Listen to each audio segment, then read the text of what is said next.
আজ আমরা কথা বলবো জ্বালানি সংকট, বিদ্যুৎ পরিস্থিতি, রাজনীতি আর কূটনীতির গতিপথ নিয়ে। চলুন তাহলে জেনে নেওয়া যাক আজকের মুখ্য ঘটনাগুলো। সবচেয়ে চমকে দেওয়ার মতো খবরটা হলো জ্বালানি গ্যাস বা এলএনজি নিয়ে। জানা গেছে আগামী মে মাসে কাতার আর ওমান থেকে নির্ধারিত 5টি এলএনজি কার্গো আর আসছে না। সরবরাহকারী কোম্পানিগুলো একে একে ফোর্স মেজর বা অনিবার্য পরিস্থিতির কথা উল্লেখ করে এই সরবরাহ বন্ধ রাখার কথা জানিয়েছে। এর মধ্যে কাতার থেকে 2টি আর ওমান থেকে 3টি কার্গো আসার কথা ছিল। কার্গোগুলো আর আসছে না দেখে পেট্রোবাংলা বেশ চাপে পড়েছে। তারা এখন বিকল্প হিসেবে স্পট মার্কেট থেকে গ্যাস কেনার দিকে নজর দিয়েছে। সরকারের ক্রয় সংক্রান্ত কমিটিও এরই মধ্যে 2টি কার্গো কেনার কথা অনুমোদন দিয়েছে। এই গ্যাস সংকটের প্রভাব পড়েছে আমাদের দৈনন্দিন জীবনেও। গরম বাড়ার সাথে সাথে বিদ্যুতের চাহিদা বাড়লেও জ্বালানির অভাবে উৎপাদন ধরে রাখতে পারছে না কর্তৃপক্ষ। আবহাওয়া এখনও খুব গরম পড়েনি, তবুও দেশে প্রায় 1000 মেগাওয়াট বিদ্যুতের ঘাটতি থেকেই যাচ্ছে।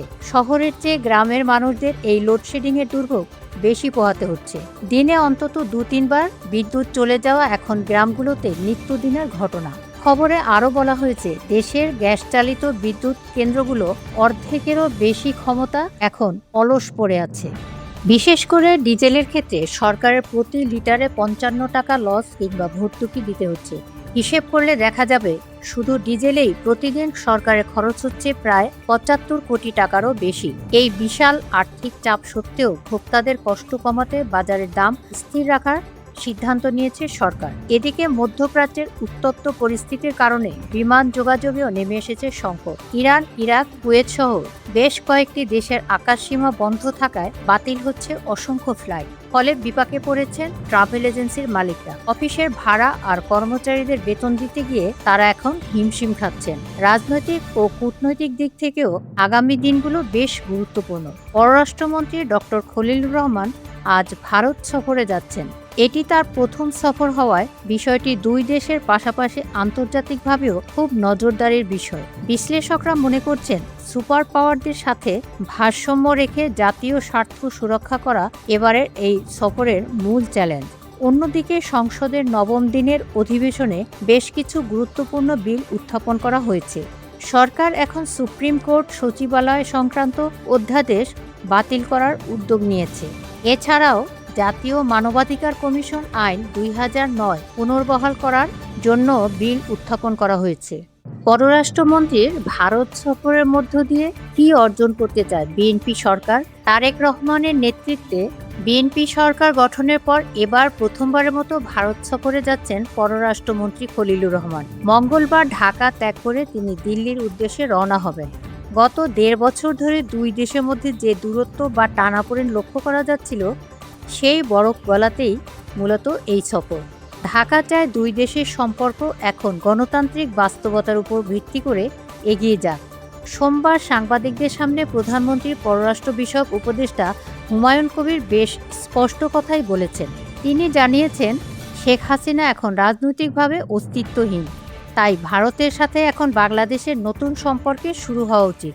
তিনি আরও বলেছেন অতীতের ভুলগুলো যেন না ঘটে, অর্থাৎ সম্পর্ক যেন আবারও কোনো একটি ব্যক্তির সাথে না জড়িয়ে যায়, সেটাই এই সফরের মূল লক্ষ্য। প্রায় 48 ঘন্টার এই সফরে পররাষ্ট্রমন্ত্রীর সাথে বৈঠক হবে ভারতের পররাষ্ট্রমন্ত্রী জয়শঙ্কর এবং জাতীয় নিরাপত্তা উপদেষ্টা অজিত দোভালের। এছাড়াও তিনি ভারতের পেট্রোলিয়াম ও বাণিজ্য মন্ত্রীর সাথেও কথা বলবেন। আলোচনা হবে জ্বালানি সংকট মোকাবেলা, ভিসার জটিলতা সমাধান, সীমান্ত হত্যা বন্ধ এবং বছরের শেষে মেয়াদ শেষ হতে যাওয়া গঙ্গার পানি চুক্তি নবায়নের মতো গুরুত্বপূর্ণ বিষয়গুলো নিয়ে।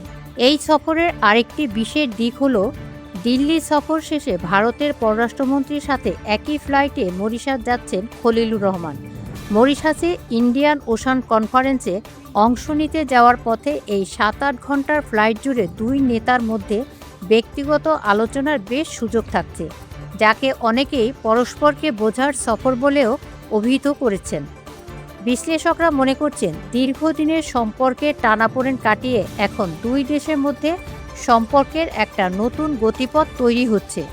ভারতের সাবেক পররাষ্ট্রমন্ত্রী এম জে আকবরও স্বীকার করেছেন যে সম্পর্কের ক্ষেত্রে দেখা দেওয়া বিঘ্ন কারোর উপকারেই আসেনি এবং এখন সেটা বদলানো দরকার। এই সফর সফল হতে ভবিষ্যতে সম্পর্কের ক্ষেত্রে দেখা দেওয়া বিঘ্ন কারোরই উপকারে আসেনি এবং এখন সেটা বদলানো দরকার। এই সফর সফল হলে ভবিষ্যতে দুই দেশের প্রধানমন্ত্রীর সাথেও সাক্ষাৎ হওয়ার পথটি সুগম হতে পারে বলে মনে করা হচ্ছে। আজকে এই পর্যন্তই, সাথে থাকুন।